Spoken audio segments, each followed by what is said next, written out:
From the outset, it became evident that the Third Crusade would distinguish itself as the best equipped of the campaigns.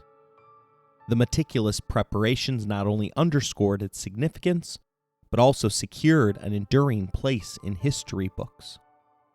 3 kings, including our focal point Richard and his close ally Philip, the King of France, joined forces with Frederick Barbarossa, the German Holy Roman Emperor. Together, these 3 rulers represented the most formidable kingdoms in Christendom. Frederick opted for a land journey, amassing a colossal force. Contemporary chroniclers suggested that his army numbered as high as 100,000 men, including 20,000 knights, though some questioned these figures. Meanwhile, Richard and Philip chose the unconventional route, traveling via the sea to the Holy Land, departing separately from the more traditional overland path. With preparations in full swing and troops gathering on January 21st, 1189, Richard found himself uncertain about the detours he would encounter on the journey to the Holy Land.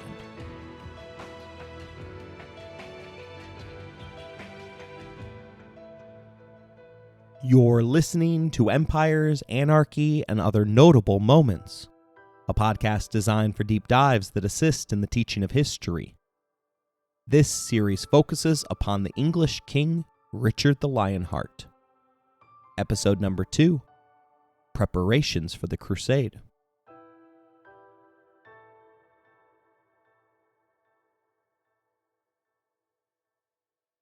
For Richard, the choice of ships not only dictated the mode of transport, but also influenced the kind of individuals he sought for his conquest of the Holy Land.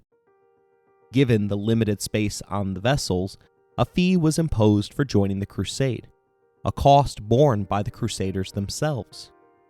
This ensured that those standing with Richard were individuals of means, as having money was a prerequisite for owning quality armor, which in turn was a prerequisite for becoming a knight. This distinction wasn't merely the opinion of someone born into wealth. It was rooted in the practicality that financial stability was essential for equipping oneself as a knight. Unlike prior crusades where individuals sought to earn their fortunes along the way, which often meant that they resorted to looting towns indiscriminately, Richard's approach demanded a personal financial commitment. By requiring a fee, he ensured that participants risked their own fortunes rather than seeking one. Additionally, the fee made it more challenging for religious pilgrims to join the crusade en route, streamlining logistics and allowing Richard to focus entirely on defeating Saladin, the formidable Muslim general whom Richard viewed as a worthy adversary to his troubadourian eyes. The decision to use ships raised the question, why hadn't previous crusades employed this mode of transportation? The answer lay in the exorbitant cost. Richard, crowned King of England on September 3, 1189 at Westminster Abbey in London, had to finance ships, weapons, men, and provisions. To fund this expedition, he added to the Saladin Tithe, a tax on all of England's residents, as well as selling off royal estates and castles. Richard even humorously remarked that he would have sold London if there had been a buyer.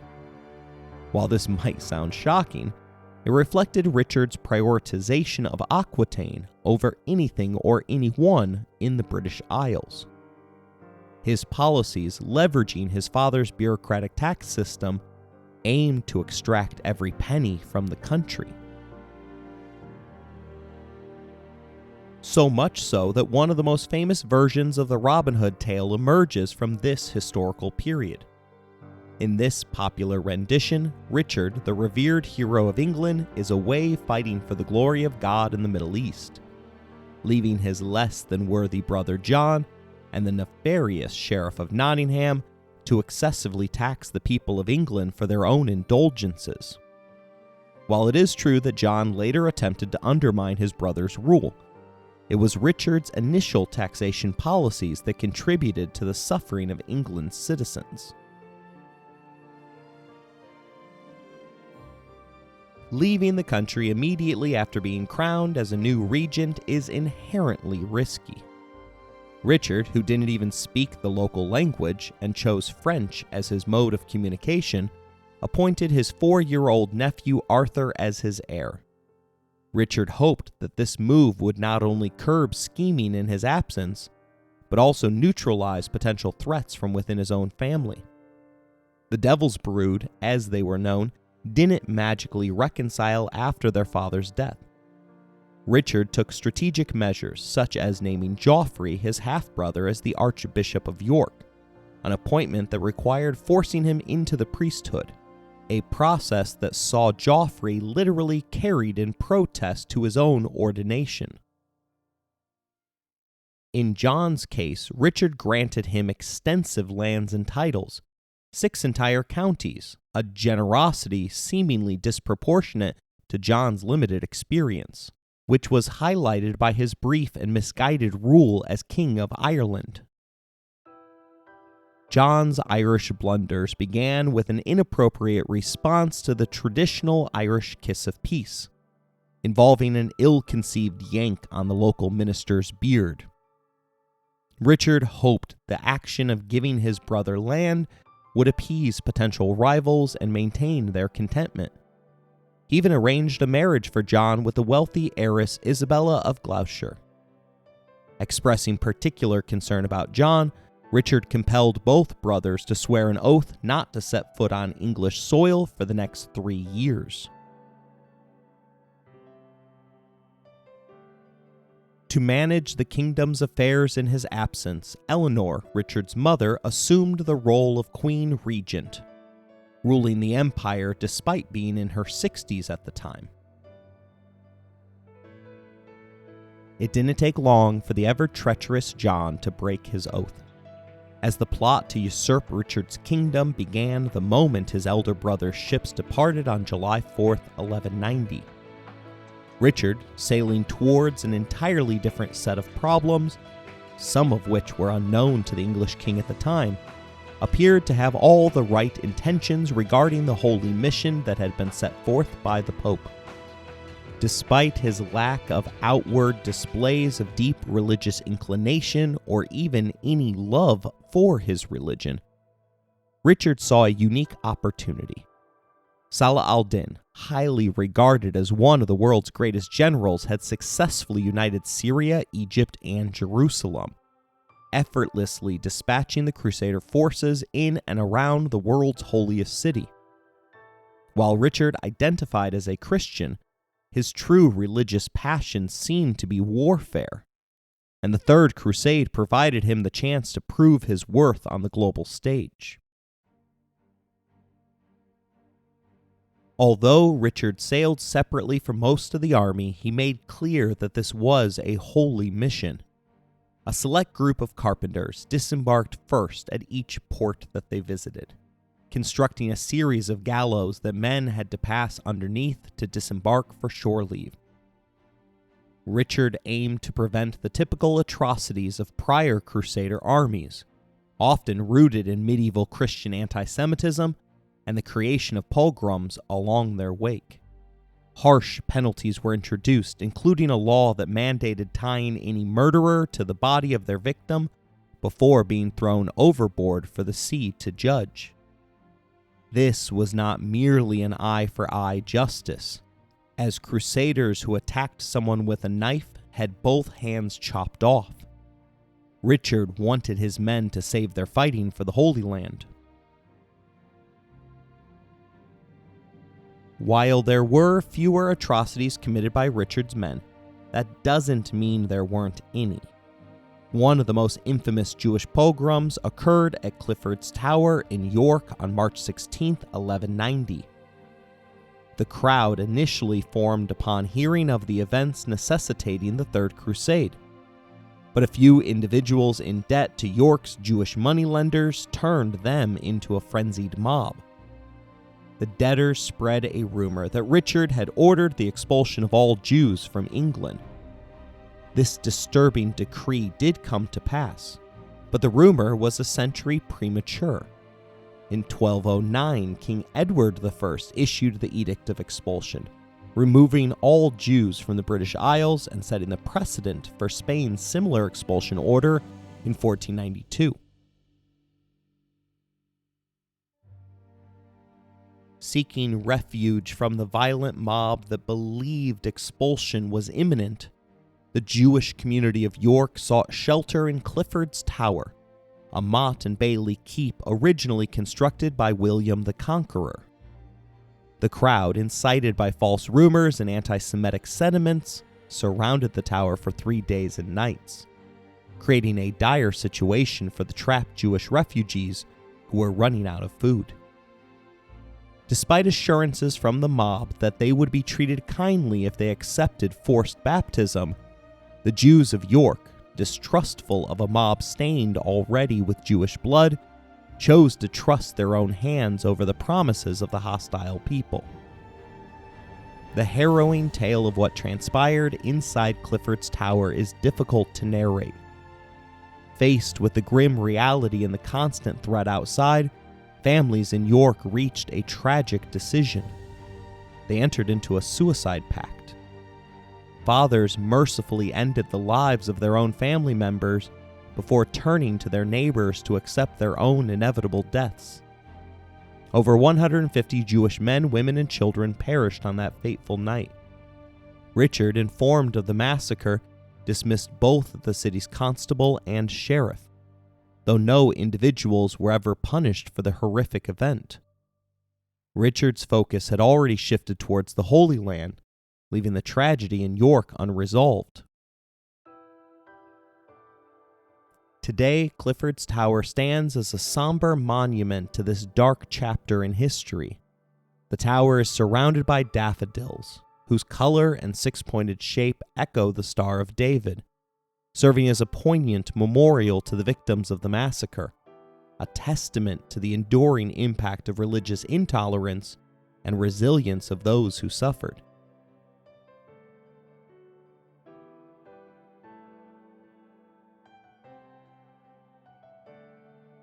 The first major stop for the Crusaders was the island of Sicily, situated off the coast of Italy, where Richard and Philip planned to meet and coordinate their roles for the upcoming crusade. Richard, eager to expedite matters, had traveled separately from his fleet to France to confer with Philip regarding the initial leg of the voyage to the Mediterranean. It is at this juncture in our story that Richard makes one of his most significant mistakes. He and Philip agreed to split all crusade profits 50-50. While the idea behind this decision was reasonable, focusing on loot distracts from victory, Richard's assumption that he and Philip would be in lockstep throughout the entire crusade proved to be woefully misguided. In practice, the issue of dividing the loot would eventually drive a wedge between the two monarchs. Upon Richard's arrival in France, he was dismayed to find that his fleet had not yet arrived. Growing increasingly impatient, a trait reminiscent of his father, he decided to hire ships to take him ahead to Sicily. The fleet would arrive 2 weeks after Richard, setting the stage for the challenges that awaited him in this unfamiliar political arena. One such challenge provided an amusing moment for our hero, as Richard witnessed a local whose appearance suggested non-noble birth, engaged in hawking in the woods. In the Angevin Empire, hawking was considered a noble pursuit, and it was deemed a crime for anyone of lower social standing to partake in it. Richard, attempting to enforce his own lofty standards, stole the bird, which was likely a falcon. Unimpressed by Richard, whom no one in Sicily had likely ever heard of, and unfazed by the French that the king undoubtedly spoke, the locals defended the hawk's owner against the Crusader king by pelting Richard with fruits and vegetables until the Lionheart was forced to beat a steady retreat. While Richard could have easily defended himself against the peasants, signs of his restraint were evident, such as his breaking of his sword by smacking someone with its broadside. but the image of Richard fending off rotten fruit and, as one historian suggests, live chickens thrown at him adds a touch of amusement to the Crusader king's forced retreat. The second issue, however, would not have elicited amusement from Richard or his family. A potential benefit of stopping in Sicily was the opportunity to see his younger sister Joan. Joan, a victim of the societal norms of her time, fulfilled her feudal society's role by securing an alliance through marriage for the benefit of her father. In 1177, 13 years prior to Richard's visit, Joan married King William II of Sicily. Although the marriage did not produce a surviving heir, there was no move to annul it in search of a male heir. Instead, William and Joan named his aunt as the heir to the throne. This seemingly inconsequential detail gains significance when William passes away in November of 1189, just a year before Richard's arrival. Rather than William's aunt assuming the throne or Joan ruling in her husband's name, Tancred, a bastard cousin of King William, seized power and imprisoned Joan the widow. Upon Richard's arrival in Sicily, he promptly demanded his sister's release from imprisonment and sought the return of every penny from the dowry that had been paid 13 years earlier to the now deceased William. The Devil's Brood had invested considerable resources to make Joan a queen.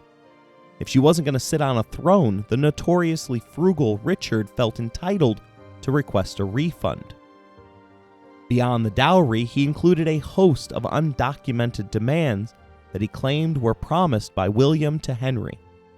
These included a gilded chair for Joan, a silk tent accommodating 200, dishes, cups, wine, 100 ships, and a gilded table measuring 12 feet in length. While the request for more ships made practical sense during the journey to the Holy Land, the necessity of a fancy 12-foot table for someone en route to Jerusalem for a holy war raises intriguing questions. Diplomacy between Richard and Tancred broke down, and Richard's men lingered in Sicily for 6 months to avoid sailing through the winter storm season. This delay also provided an opportunity for his mother to arrive with a new bride from Spain in tow. Richard had decided to end his prior engagement to Philip's sister Alice, though he had not yet mustered the courage to inform France's king that the nearly 2-decade-long engagement was off. Soldiers, prone to wearing out their welcomes, began to exhibit undisciplined behavior.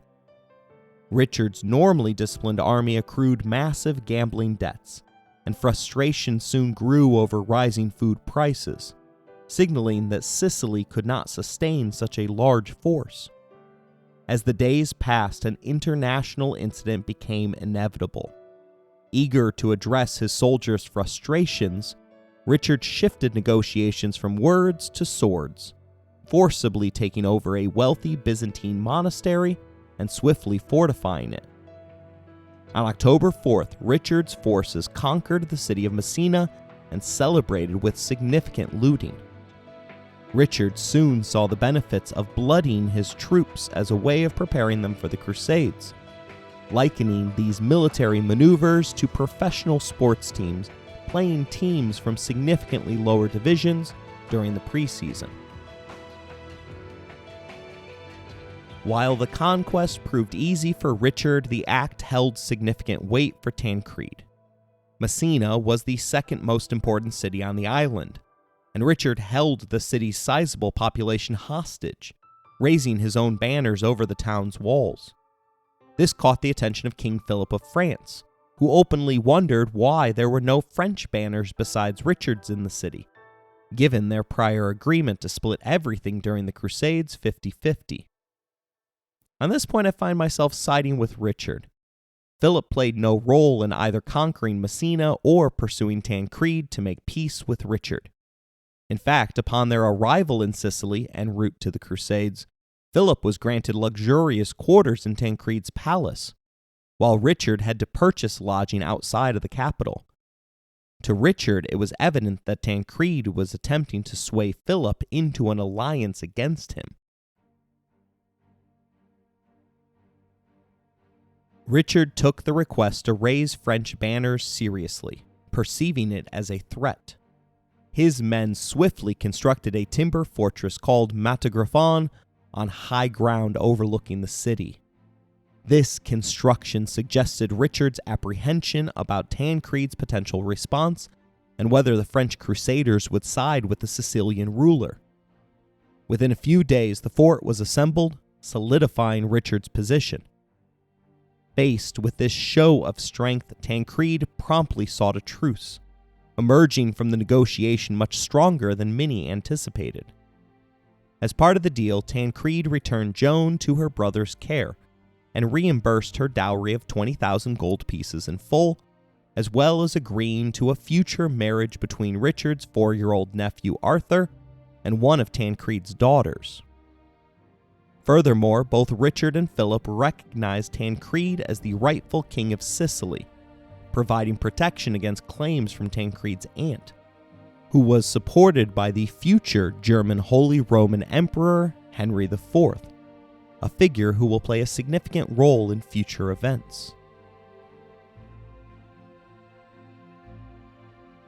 The activities in Sicily also provided the opportunity to address Philip, who was furious with Richard's argument that they were not yet on a crusade and therefore he was not entitled to half of the loot gained from Sicily, including the recently returned dowry. Richard decided to concede and pay up half of the loot, but only if Philip agreed to accept that his engagement with Alice was permanently off. The three kings sealed the agreement with a feast on Christmas Day. Richard's new bride, Berengaria of Navarre, would arrive within 2 months, just in time for Lent, a period during which the Catholic Church did not allow marriages to take place. Richard would have to take his bride-to-be with him to the Holy Land.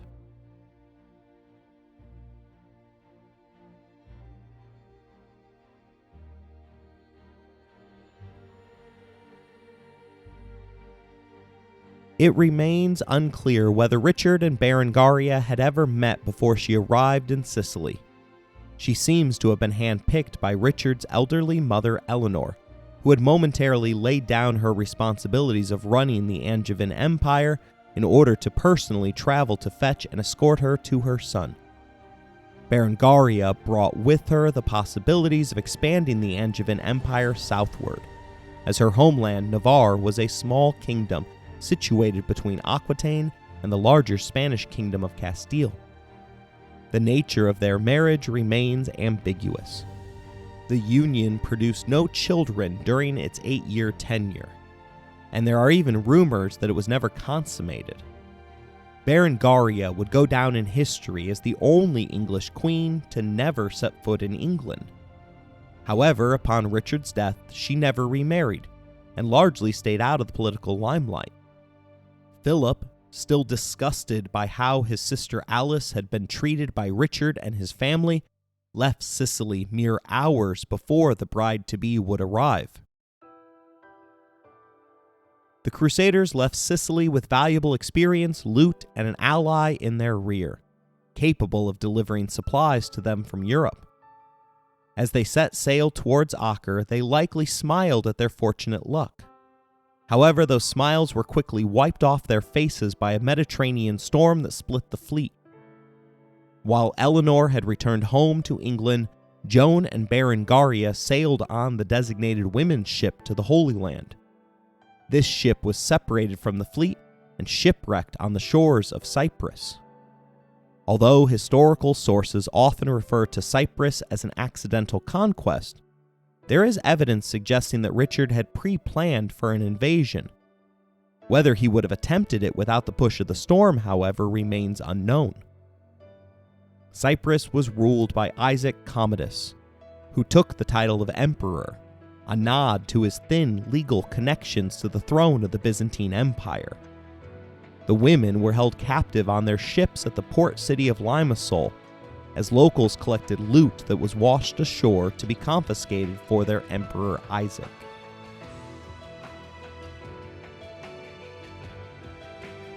When Richard arrived, he not only demanded the return of his bride and sister, but also sought compensation for the wrongs inflicted upon the women during their imprisonment among the wreckage.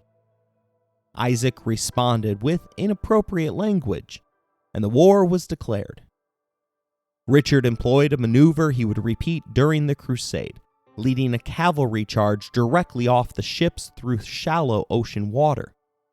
Limassol was quickly besieged and forced to surrender.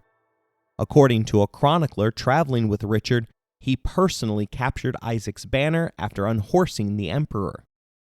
Isaac was defeated and agreed to turn over his castles and 3,500 marks as compensation for the suffering caused by his actions. He even gave Richard his imperial tent.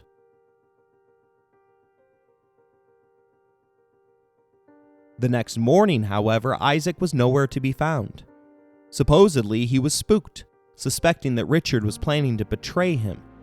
But there's nothing in Richard's character that suggests this to be true. According to the code of chivalry, a knight's word was unbreakable. And there are but a few moments in Richard's entire life where someone could make an accusation that he had not lived up to the ideals of chivalry. Similar to the situation in Sicily, the defense of Cyprus was not up to the challenge of Richard's army. Isaac repeatedly fled after forces clashed, forcing Richard to pursue. At each stop, Richard destroyed castles, and stories of Isaac's magnificent horse, Fauvel, continually entered Richard's thoughts. In fact, there's good evidence that Richard was more enamored with Fauvel than his betrothed Berengaria. Finally, with nowhere left to run, Isaac surrendered the entire island, including his horse, to Richard. In the agreement, the emperor asked for only two things.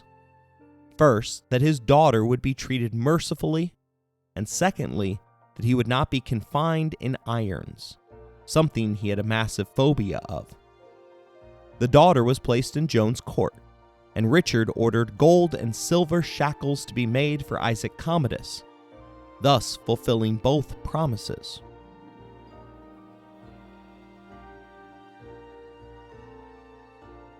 Cyprus's proximity to the Holy Land made it an ideal refueling location, ensuring that Richard would always have an exit plan if the crusade went poorly.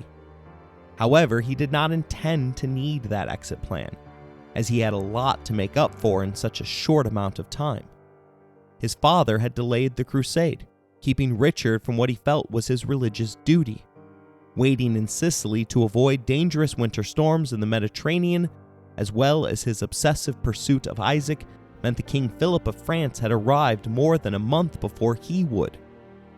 On June 8th, the war that would define the Lionheart would finally begin.